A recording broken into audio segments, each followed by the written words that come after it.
Trade payables for statement of financial position.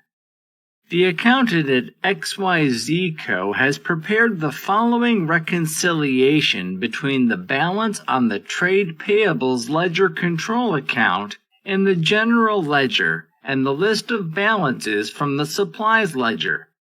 Balance on general ledger control account, $17,142.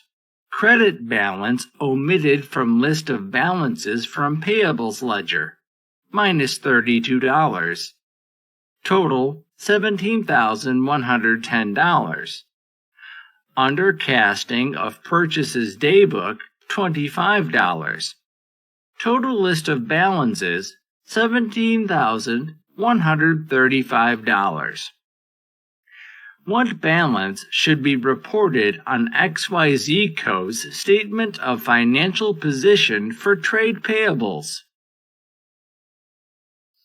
Answer: control account and list of balances.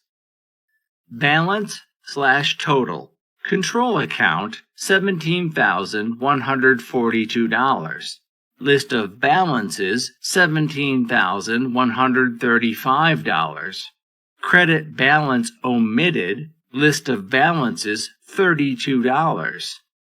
Undercasting of daybook. Control account, $25. Total, $17,167.